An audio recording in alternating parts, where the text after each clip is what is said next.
Hello guys, I am Idishres Bagalwadi Sankalp Learning Solutions, your science teacher.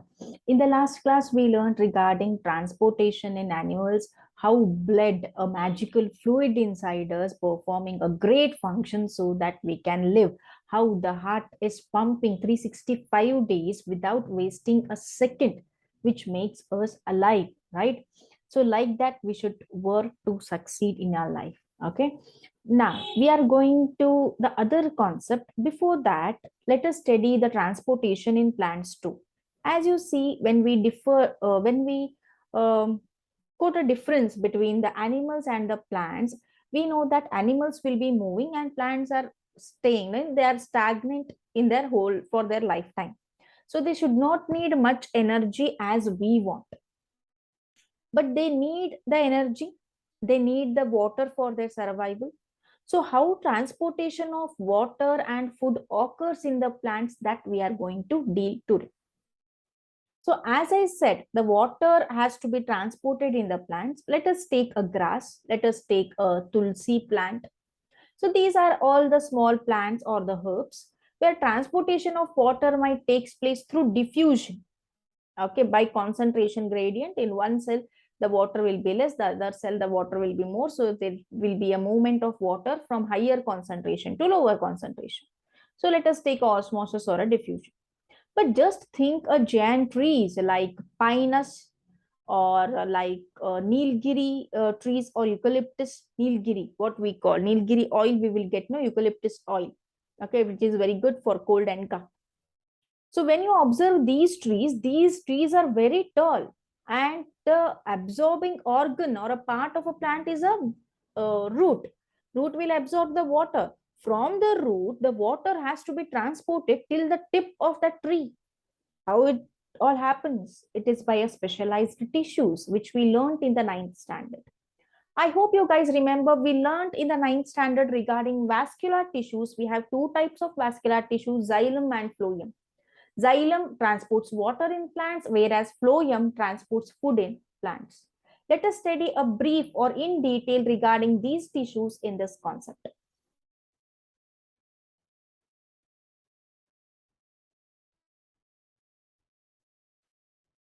Okay, just a minute.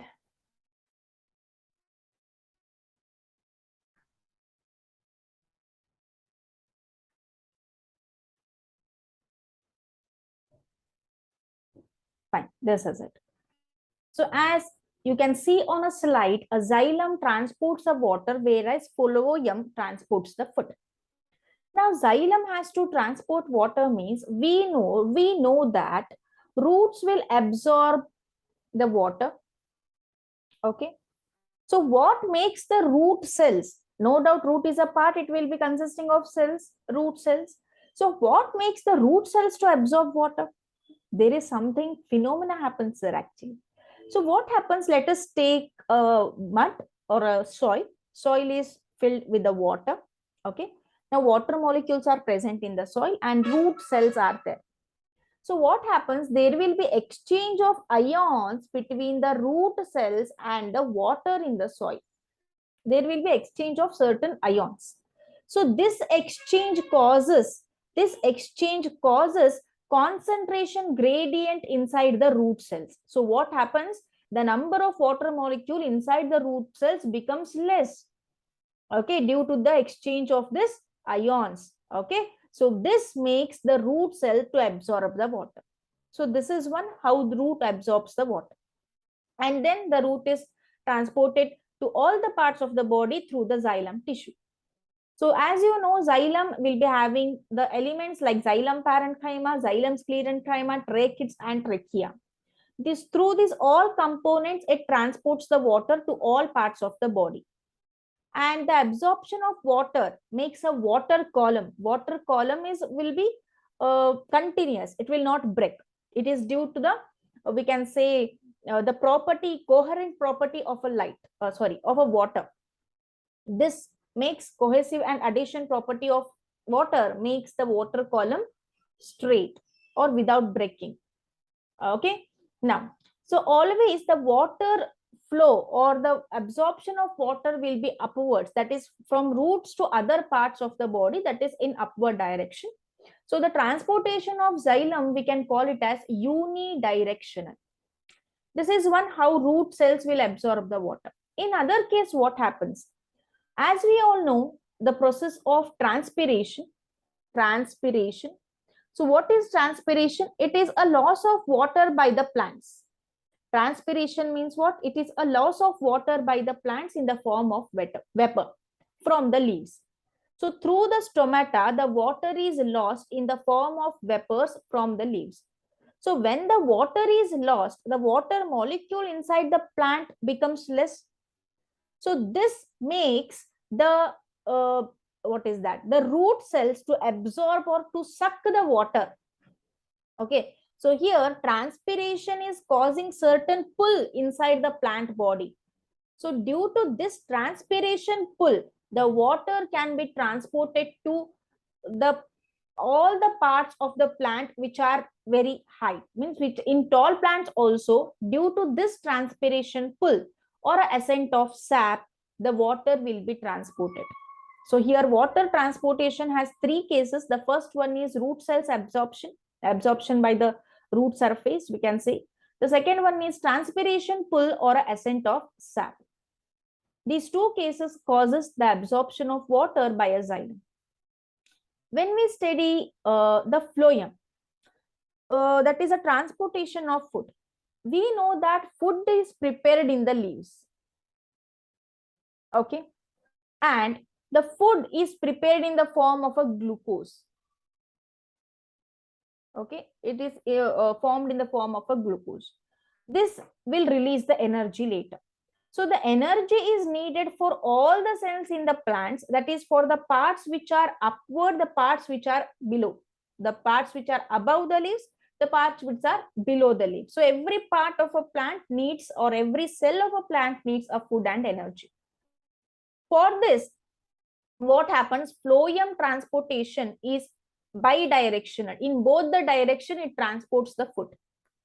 Okay. So for this, what happens? As the food is prepared in the leaves, the location of a food is a leaf. Okay. But the food is leaving its location, its permanent location, and it is going to other parts. That is why transportation of food is called as translocation. Location means different place. Trans means different place. The food is transported to different place by a phloem. As I said, food is in the form of a glucose. This glucose, what it does, it will be soluble in water. So what happens? The phloem and xylem will be adjacent to one another, beside to one another. Due to the concentration gradient, the water will move from xylem to phloem.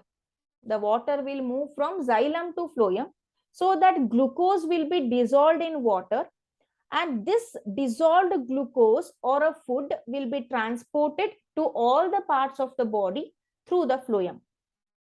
And when we see the structure of the phloem will be having the sieve plates, sieve tubes, and the companion cells. So the companion cells provide the necessary food, the soluble or the dissolved food to the sieve tube, so that they will transport the food. As I said, the food has to be transported in both the direction. So this process needs some energy. Food transportation needs some energy, not like a water transportation. Okay, that we have to keep it in mind. And due to the osmotic pressure difference between xylem and phloem, water enters into the phloem and glucose will dissolve in the phloem, and then the food transportation occurs. Then next concept is excretion. When we hear the term excretion, X means outside, tion means process. So the process of removal of waste from the body is called excretion. Our body will generate a very various kinds of waste, like carbon dioxide or like sweat, as well as nitrogenous waste. So the sweat is removed out or released out through the skin. Carbon dioxide is released out through the lungs. But the main thing is regarding the nitrogenous waste. So how this nitrogenous waste is created or is produced in our cells?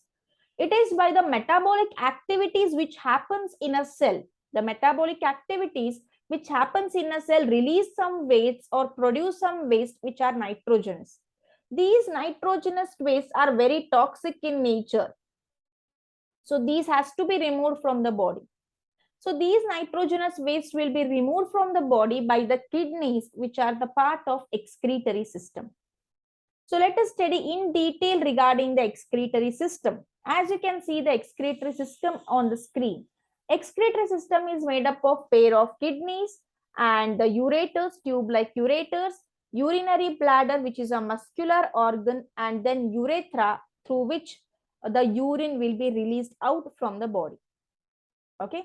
So the kidneys, what I said, the kidneys will be made up of number of capillaries. It will be having very millions of capillaries, the blood vessels, capillaries, small tubules. Okay. So these capillaries, when they will bring the blood from these arteries and the veins, they will bring the blood through the kidneys. And these capillaries form a bunch, which is like a small bowl like. So that is called as Bowman's capsule. Okay. So these kidneys are made up of certain many millions of Bowman's capsule, which have their definite structure and function. So these cells present inside the kidneys are called as nephrons. So each kidney will be having millions of nephrons. So what happens in the nephrons means, in the nephrons, the blood will be purified. The blood will be purified means the blood is filtered, we can say. The filtration of blood occurs in the nephron. So the filtration of blood means the blood will be containing useful substances like water, glucose, amino acids, which are all reabsorbed by these nephrons and again sent to the main bloodstream so that our body will utilize those substances. And the nitrogenous waste which are present will be filtered and they are sent to the kidneys. From the kidneys, they are sent to the ureters. From the ureters, the urine is sent to the urinary bladder. Urinary bladder stores the urine, and when we feel the urge to urinate, the urinary bladder, the urethra will open and the urine will be released out. So this urinary bladder is under the control of nervous system so that it is what is that? It is possible to control the urine whenever we want, because the the urinary bladder is a muscular organ and it is in a connection with the nervous system. Okay. Now, so due to certain accidents or sometimes due to the age or old age or when you are young, if you smoke, if you are addicted to certain drugs, or if you take the tablets which are not relevant, for example, a wide use of painkillers, a wide use of the paracetamol tablets, if you have a mild fever, simply if you take the tablets. So these tablets influence the functioning of the kidney. So when a kidney fails to function, means fails to filter the blood, the two methods may the doctor suggest. The one is kidney transplantation, means you will get the kidney from other person. The other is the dialysis, hemodialysis or artificial kidney, we can say. Okay.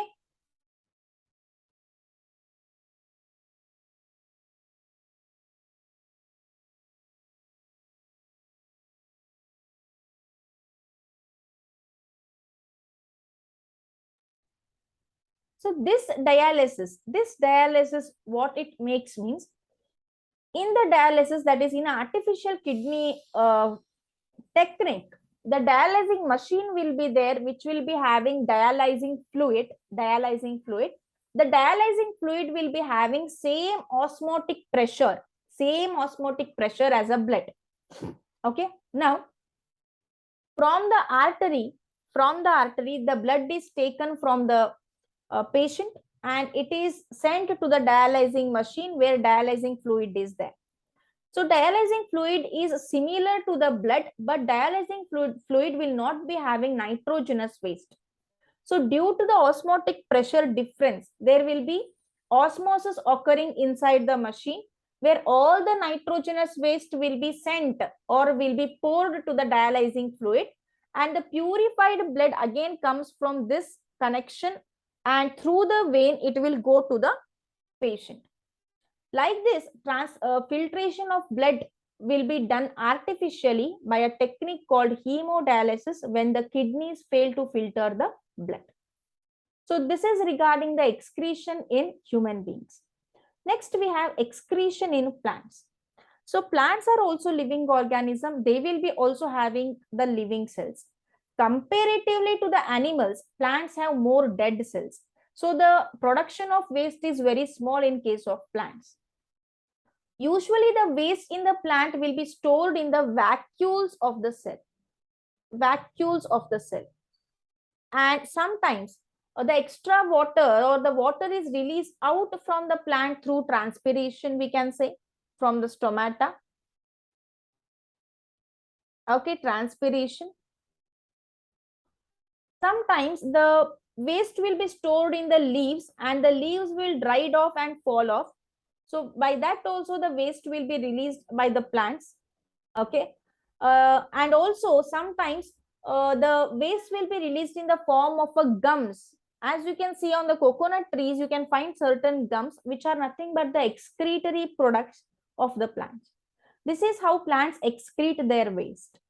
So today we discussed regarding transportation in plants as well as excretion in living organisms and plants. Here we completed the chapter life processes. So if you have any doubt, you can comment on it. Okay. And join me on Sankalp Learning Solutions. Okay. So this is regarding the biology concept. So let us start with a new session or with a new chapter in the next session. Until that, take care. Have a nice day.